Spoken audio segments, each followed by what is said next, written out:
Hi friends, welcome to stay with me YouTube channel. ఈరోజు ఎన్టీఆర్ స్టేడియంలో జరుగుతున్న హైదరాబాద్ బుక్ ఫేర్ 2024కి వచ్చాము. ఈరోజు ఇక్కడ మన సీనియర్ జర్నలిస్ట్ వెంటరా జయదేవ్ గారు రచించిన మన cinema first reel book opening ఉంది.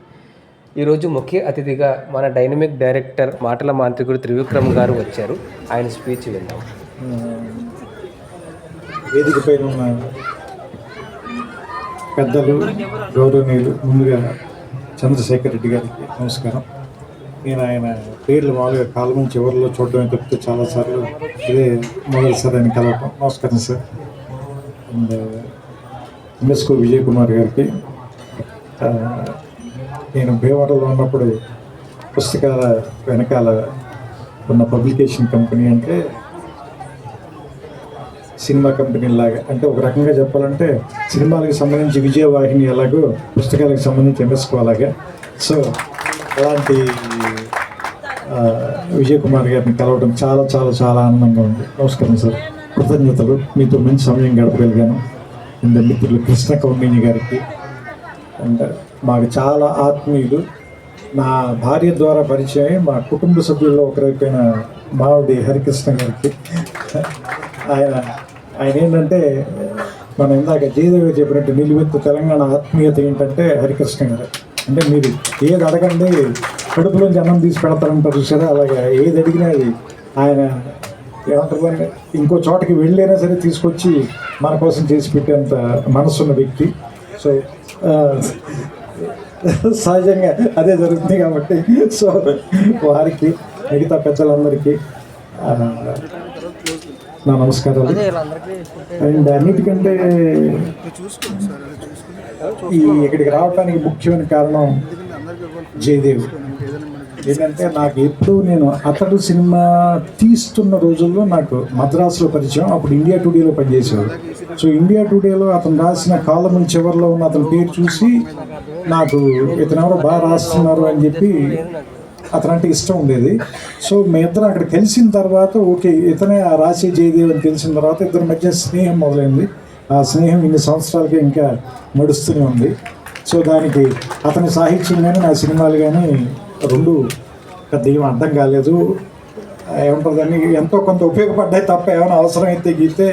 కానీ అతను నా గురించి 2-3 చెడ్డ రివ్యూలు రాశాడు. అది అతని మీద నేను తర్వాత మాట్లాడతాను నా సినిమాల గురించి. సో నాకు ఈ పుస్తకం ఇప్పటికి నేను 200 పేజీలే చదివాను. వీళ్ళిద్దరిని చూస్తే భయం వేసింది. వీళ్ళు మొత్తం చంద్రశేఖర్ రెడ్డి గారు అంటే ఎడిటర్ కాబట్టి చదివి ఉండొచ్చు, కానీ వీళ్ళిద్దరు కింద నుంచి పై దాకా చదివేశారు. ఇంక వీళ్ళిద్దరూ మాట్లాడిన తర్వాత నాకు అనిపించింది ఏంటంటే, నేను 1931లో ఆలమ్మారా తీశారు, 34లో భక్త ప్రహ్లాద్ తీశారు, మధ్యలోనే కాళిదాస అనే తొలి తెలుగు తమిళ తాకి తీశారు. నేను మాట్లాడదలుచుకోను, ఎందుకంటే నేను పోటీగా ఉండే ఏరియాలోకి ఎంటర్ అవును. సో అందుకని పోటీ లేని ఇంకో ఏరియాలోకి ఎంటర్ అవుతాను. ఏంటంటే ఈ పుస్తకం చదువుతుంటే బేసిక్గా ఫస్ట్ రీల్ కథకి మొదటి వాక్యాలు చాలా ఇంపార్టెంట్ అని చెప్తారు ఎవరైనా కానీ. ఎందుకంటే కథ లోపలికి మనం తీసుకెళ్ళటం అనేది చాలా ఇంపార్టెంట్. మొదట తీసుకెళ్ళిన తర్వాత కొంచెం నత్తనడక నడిచినా కానీ సరే ఇంకేదో జరుగుతుందని అమాయకత్వంతో కొన్ని పేజీలు తిరిగేస్తాం. ఆ తర్వాత ఇంకేమైనా చెప్పగలిగితే ఓకే, లేదంటే చాలాసార్లు మనం మోసం చేసేస్తూ ఉంటారు, అది వేరే విషయం. కానీ సినిమాకి కూడా మొదటి రీల్, ఇంటర్వెల్, క్లైమాక్స్ చాలా ఇంపార్టెంట్ అని చెప్తారు. సో ఇది ఫస్ట్ రీల్ అని పేరు పెట్టారు. ఎందుకంటే నా ఉద్దేశం ప్రకారం తెలుగు సినిమా తాలూకు తొలి రోజుల గురించి మాట్లాడుతున్నారు కాబట్టి ఫస్ట్ రీల్. ఈ పుస్తకం కూడా ఎలా ఉందంటే ఫస్ట్ రీల్ ఎంత ఇంట్రెస్టింగ్గా ఉండి మొదటి 10 నిమిషాల్లో సినిమాలోకి లాగేయాలో అంత ఇంట్రెస్టింగ్గా రాశారు. ఎందుకంటే బేసిక్గా నేను పరిశోధనాత్మక గ్రంథాలు చదివే టైప్ వ్యక్తిని కాదు, నేను చరిత్రలో వీక్. ఎందుకంటే నాకు మామూలుగా ఆ ఫలానా రాజుల కాలం నాటి శాసనం అని మొదలు పెట్టగానే వెంటనే నాకు హిస్టరీ ఎగ్జామ్ గుర్తొస్తే భయం వేస్తుంది నాకు. అందుకనే లెక్కలు సైన్స్ చదువుకున్నాను. కానీ పరిశోధనాత్మక గ్రంథం 200 పేజీలు ఊరికే జనరల్గా నేను 2 కాఫీల టైంలో చదివేశాను అంటే హెడ్స్ ఆఫ్ టు జయదేవ్. ఎందుకంటే దాంట్లో నాకు అది చదువుతుంటే అప్పటి మూకీలు వేసిన గుడారాలు, కింద మట్టిలో కూర్చుని నేల థియేటర్లో సినిమా చూడటం, దగ్గర నుంచి చూడటానికి ఎక్కువ డబ్బులు కట్టడం, ఆ పక్కనే అమ్ముతున్న తంపడి వేరుశనక్కాయల తాలూకు వాసన, సోడాలు ఫ్రీ అంటే కనుక సోడా కొడుతున్న గోళీల తాలూకు సౌండ్ వీటన్నిటిని మాత్రం ఈ పుస్తకంలోకి పట్టుకొచ్చేసాడు. సో అది ముఖ్యంగా నాకు బాగా నచ్చిన అంశం. అన్నిటికంటే మనం సినిమా పోస్టర్కి పెద్ద విలువేమో. పోస్టర్ ఏంటంటే సినిమా పేరు చూడటానికి, లేదంటే అందులో యాక్ట్ చేసేవాళ్ళని చూడటానికి. అతను ఆ పోస్టర్ల ఆధారంగానే నాకు తెలిసి మేజర్ రీసెర్చ్ ఇందులో చేసేసాడు. ఆ పోస్టర్ల ఆధారంగానే ఓకే ఈ సినిమా ఆ రోజున రిలీజ్ అయింది, ఈ సినిమా ఫలానా థియేటర్లో రిలీజ్ అయింది, ఈ సినిమా ఆ ఊళ్ళో ప్రదర్శించారు, ఇది 1931లో కాదు 32లో జరిగింది. సో ఇలాంటి వాటన్నిటికీ వాళ్ళ అమాయకంగా వేసిన పోస్టర్ని ఇతను అన్యాయంగా వాడుకున్నప్పటికీ కూడా దాంట్లో మనకి బోల్డ్ అంత ఇన్ఫర్మేషన్ ఇచ్చాడు. నేను ఇన్ఫర్మేషన్తో పెద్ద ఎక్కువ ఏమంటుందని అబ్బుర పడిపోను. ఎందుకంటే ఇన్ఫర్మేషన్ ఈ రోజుల్లో మనకి చాలా హ్యాండీగా అయిపోయింది. ఇన్ఫర్మేషన్ చెప్పడం అనేది ఒకప్పుడు చాలా గొప్ప విషయం, ఎందుకంటే ఇన్ఫర్మేషన్ అందుబాటులో ఉండేది కదా. ఎప్పుడైతే ఈ అంతర్జాలం వచ్చేసిన తర్వాత, లేదంటే మీకు రకరకాల మాధ్యమాలు వచ్చేసిన తర్వాత, ఈ anything is just one click away. So మీరు ఒకసారి క్లిక్ చేస్తే మీకు ఇన్ఫర్మేషన్ వచ్చేస్తుంది. మరి ఇన్ఫర్మేషన్ కంటే ఇంకేం ఎక్కువ చెప్పాడంటే ఇందులో అనుభూతి చెప్పాడు. అంటే ఆ సినిమా తీసినప్పుడు వాళ్ళు పడిన కష్టాలు, ఒకే సెట్లో 2 సినిమాలు తీయటం, దానికి సెట్లు ఎలా మార్చి ఉంటారు, అలాగే మూకీల్ టైం నుంచి టాకీల్ టైంలో కష్టపడిన నటీమణులు వాళ్ళు. నాకు singing in the rain cinema గుర్తొచ్చింది వెంటనే. అంటే మూకీల్ టైంలో ఒక పెద్ద హీరోయిన్ గొంతు బాగోకపోవడం మూలంగా టాకీల్ టైంలో బాగోకపోవటం. సో ఇలాంటి అంటే మనలో ఉన్నటువంటి ఒక ఆ నోస్టాలజిక్ ఏరియాలోకి వెళ్ళి దాన్ని ట్యాప్ చేయగలిగేలా ఒక పరిశోధనాత్మక గ్రంథం రాయటం అంటే చాలా కష్టం. ఎందుకంటే ఆరుద్ర రాసిన సమగ్రాంధ్ర సాహిత్యానికి ఎక్కువ విలువ రావడానికి కారణం ఏంటంటే ఒక కవి పండితుడైతే ఉండే అడ్వాంటేజ్ని ఆయన వాడుకున్నాడు.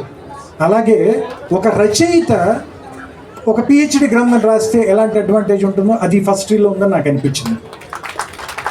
సో అంటే నాకు తెలిసి నా అనాలిసిస్ చెప్పమంటే నేనైతే ఈ పుస్తకం గురించి అది చెప్తాను.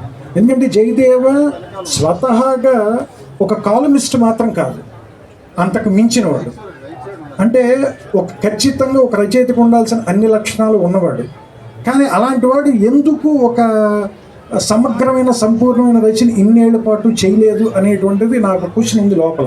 ఎందుకంటే అతను ఏదైనా ఒక విషయాన్ని అతను ఆవిష్కరించే విధానం కానీ, లేదంటే అతను మాట్లాడే విధానం కానీ చాలా ఆథెంటిక్గా, ఇందాక హరికృష్ణ గారు చెప్పినట్టు చాలా ఆథెంటిక్గా చెప్పగలడు ఒక విషయాన్ని. అలాంటి వాడు, ఇంత ఆథెంటిక్గా చెప్పగలిగిన వాడు, ఇంత ధార ఉన్నవాడు ఎందుకు పుస్తకం రాయట్లేదు?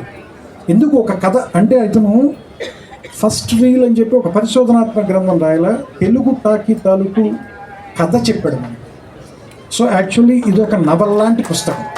సో మీరు చదవటం మొదలు పెడితే, మీరు పొద్దున కూడా చదవటం మొదలు పెడితే దాదాపుగా ఒక 2-3 గంటల్లో మీతోటి ఒక 300 పేజీల పైన చదివించేస్తుంది. అందుకనే ఇది ఒక 500 పేజీల పుస్తకం అని మీకు ఎవరికి అనిపించదు. సో చాలా స్వాభావికంగా అతనిలో ఉన్నటువంటి రచయిత తాలూకు లక్షణాలు బేసిక్గా వాళ్ళ ఫాదర్ టైం నుంచి, రెంటాల గోపాలకృష్ణ గారి టైం నుంచి ఉన్నవన్నీ, అలాగే వాళ్ళ అక్కగారు రచయిత్రి. సో ఆవిడ రాసిన పుస్తకం కూడా చదివాను నేను. ఆవిడ కూడా ఒక పుస్తకం ఇచ్చారు.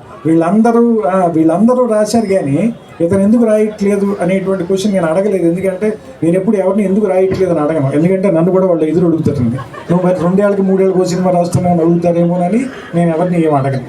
సో అందుకని ఒక రచయితకు ఉండే బద్ధకం ఇంకొక రచయితని గుర్తుపట్టగలదు. కాబట్టి నాకు అతనుకున్న బద్ధకం నాకు తెలుసు. సో అయితే బద్ధకం కంటే కూడా ఏంటంటే భయం. మనం చెప్పే విషయం ఖచ్చితంగా బాగా చెప్పి తీరాలి, అందులో తప్పులు ఉండకూడదు అనేటువంటి భయం ఎక్కువ. తరచి చూసుకునే చాదస్తం మేబీ అది పరిశోధన చేసే ప్రతి వాళ్ళకి ఉంటుంది అనుకుంటాను. రచయితకు కొంత అజ్ఞానం అవసరం జయదేవ. అందుకని కొంత అజ్ఞానంతో ఎక్కువ పుస్తకాలు రాయాలని మనస్ఫూర్తిగా కోరుకుంటాను. ఎందుకంటే అజ్ఞానంతో ఉన్న వాళ్ళే ధైర్యంగా ఏదైనా చెప్పగలరు. ఇప్పుడు చూడు, నేను ఎంత ధైర్యంగా మాట్లాడుతున్నా. పుస్తకం 200 పేజీలు చదివి 600 పేజీలు చదివిన వాళ్ళ మాట్లాడుతున్నాను చూసారు. ఎక్కడ పుస్తకం లోతుల్లోకి వెళ్లకుండా, అది తెలివితేటలు ఉంది, అట్లా ఉండాలి. సో అందుకని జయదేవ్ గురించి ఇంకా చెప్పాలంటే, నాకు సినిమాలంటే అంత పిచ్చున్నవాడిని నేను చూడలే. అంత పిచ్చున్న ఒక కాలమిస్ట్ని కానీ రివ్యూ చేసేవాడిని కూడా చూడలే.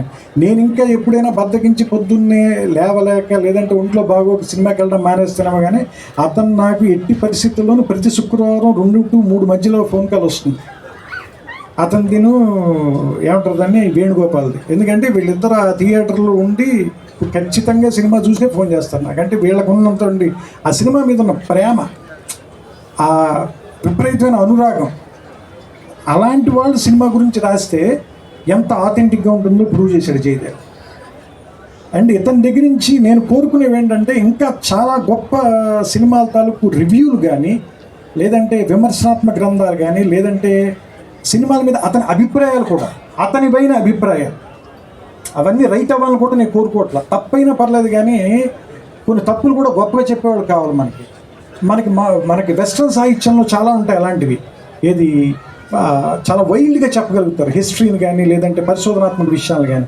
అలా చెప్పే రచనలు మన తెలుగులో లేవని నా ఫీలింగ్. సో అలాంటి పుస్తకాలు ఎన్నో రాయగలిగినవాడు. ఎందుకంటే ముళపూడి వెంకటరమణ గారు తోడికోడల గురించి రివ్యూ రాయమంటే నినాదించు ముందు కాస్త నిదానించమందు అని రాసేట హెడ్డింగ్ ఎంత అందంగా పెట్టాడు చూడండి. అందులో చివరిలోకి వచ్చేసరికి సడన్గా ఏమంటారు దాన్ని, సమిష్టి వ్యవసాయం, వ్యక్తి వ్యవసాయం గురించి మాట్లాడతారు.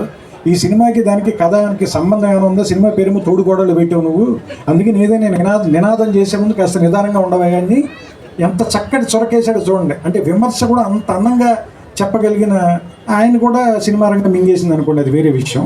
సో అందుకని జయదేవ్ కూడా సినిమా రచయిత అయ్యేలోపు ఇంకో కొన్ని పుస్తకాలు రాస్తే కనుక తర్వాత ఆటోమేటిక్గా ఎలాగో మింగేస్తాం కాబట్టి సో అలాంటి ఇంకా ఎక్కువ పుస్తకాలు రాయాలని, ఎక్కువ సమయాన్ని పుస్తకాలు రాయటంలో కూడా గడపాలని. ఎందుకంటే ఈ రికార్డు కూడా, ఎందుకంటే చరిత్ర గురించి మీలాంటి వాళ్ళు మాట్లాడుతున్నప్పుడు మీలాంటి వాళ్ళ చరిత్ర తర్వాత వాళ్ళు కూడా తెలుసుకోవటం చాలా అవసరం. అది పుస్తకాల ద్వారానే సాధ్యమవుతుందని. సో అందుకని ఈ పుస్తకాలు జరిగే చోట, ఈ పుస్తకాలు అందరూ కొనుక్కునే చోట మాట్లాడడం అంటే, ఇంతమంది జనం అసలు పుస్తకాలు కొనుక్కోవడానికి రావటం, పుస్తకాల గురించి మాట్లాడుకోవటం అంటేనే ఇది ఒక 9-10 గంటగా మనం మాట్లాడుకోవచ్చు. సో దీన్ని ఈ ట్రెడిషన్ని ఇంకా ఇంకా ఇంకా ముందుకు నడపడానికి వీలైన నేను జయదేవ్ని ఈ స్టేజ్ ద్వారా నేనేం కోరుతున్నానంటే, నా లైబ్రరీలో ఒక హారిజాంటల్ కాలం నిండిపోయే పుస్తకాలన్నీ మీరు రాయాలని. సో విజయ్ కుమార్ గారు ఎదుర్కొన్న మీకు హెచ్చరిక పంపిస్తూ, నాకు ఇష్టమైన మరో కవి అఫ్సర్ గారు కూడా ఇక్కడే ఉన్నారు. సో ఆయన ఇప్పుడు జస్ట్ ఈ పుస్తకం ఊరికి ఓపెన్ చేస్తే అందులో ఆత్మహత్య తప్పించుకున్నవాడని ఒకటి కనిపించింది నాకు. సన్నగా అది చూడగానే నాకు కనిపించినట్టు వెంటనే వాడేస్తున్నాను అనుకోకండి మీరు. వాళ్ళ అక్క చేత హత్య తప్పించుకున్నవాడు జయదేవ. ఎందుకంటే ఆవిడ బెదిరించి మరీ పుస్తకం రాయించింది కాబట్టి వాళ్ళ సోదరీమణులు ఇద్దరి చేత హత్య కాపాడకుండా తప్పించుకున్న జయదేవకి ఈ పుస్తకం ఆ విలువను కూడా ఇచ్చింది, ఆ గౌరవాన్ని కూడా ఇచ్చింది.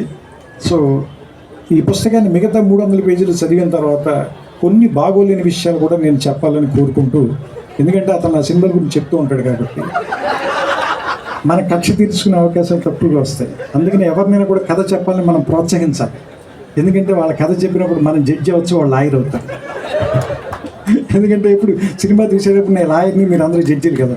అందుకని సో అతను కూడా ఎక్కువ పుస్తకాలు రాసి నాకంటే తక్కువ స్థాయిలో ఉండాలని, అతని పుస్తకాన్ని వాటిని సమీక్షించే ఉత్తమ స్థాయిలో నేను ఉండాలని, ఉన్నత స్థాయిలో నేను మనస్ఫూర్తిగా కోరుకుంటూ, సో నా సమవయస్కుడు అండ్ నా స్నేహితుడు కాబట్టి అతనికి నా అభినందనలు చెప్తూ, ఇంకా వృద్ధిలోకి రావాలి ఇలాంటి మాటలు బాగోవు. ఎందుకంటే నా గడ్డం తెల్లబడిపోయి అతని చుట్టూ తెల్లబడిపోయింది, ఇలాంటి మాట్లాడకూడదు కాబట్టి అతను జస్ట్ అభినందనలతో సరిపెడుతూ దీన్ని చాలా ఆనందకరమైన సాయంకాలం ఇక్కడ గడపగలిగినందుకు ఎంఎస్కు విజయ్ కుమార్ గారికి ముఖ్యంగా నా కృతజ్ఞతలు చెప్తూ, ఎందుకంటే ఈ ఫంక్షన్ రావడం వల్ల నాకు 2 ఉపయోగాలు ఉన్నాయి. ఒకటి, నా మిత్రుడైన జయదేవ్ తాలూకు పుస్తకం ఓపెన్ చేయడం ఒకటి, మా మామగారికి నేను ఫ్రెండ్ కాబట్టి ఇవాళ మా ఆవిడ రాత్రి డిన్నర్ కూడా బాగా పెడుతున్నాను. అందుకని అన్ని రకాలుగా కూడా ఇవాళ నాకు వర్కౌట్ అయినటువంటి సాయంత్రంగా భావిస్తే, ఇంతసేపు ఓపికగా మీరు అందరూ కూర్చున్నాను. మీ అందరికీ కూడా నా శుభాకాంక్షలు. వెళ్ళేటప్పుడు అందరూ సరదాగా ఒక పుస్తకం కొనండి, వీలుంటే దాన్ని చదవండి.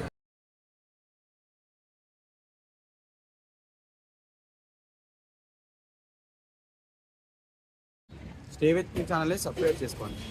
Stay with me YouTube channel stay with me channel को सब्सक्राइब कीजिए. స్టే విత్ మీ యూట్యూబ్ ఛానల్ని సబ్స్క్రైబ్ చేసుకోండి. Hi guys. Hi guys, stay with me YouTube channel subscribe करिए, फॉलो करिए your friends को. Thank you guys. Please like this video, share, comment and subscribe. Stay with me for further updates. Stay with me YouTube channel subscribe करो 2024. Stay with मी 2024 को subscribe करो और अपने दोस्तों को शेयर करो, फॉलो करो, ये सब्सक्राइब करो ये channel. Stay with me 2024 channel YouTube पे है ये, इसको सब्सक्राइब करो, शेयर करो दोस्तों के साथ, फॉलो करो. Stay with me channel subscribe చేయండి. विद मी चैनल के साथ सब्सक्राइब करो. स्टे विथ मी चैनल को सब्सक्राइब करो और आपके फैमिली फ्रेंड्स और लोगों को शेयर करते जाइए और इनका चैनल अच्छे बढ़ाते जाइए. भाई के चैनल का नाम है स्टे विथ मी. भाई को फॉलो कीजिए, सब्सक्राइब करो, ज्यादा से ज्यादा वीडियो को लाइक करो. 24 चैनल यूट्यूब पे सब्सक्राइब करो.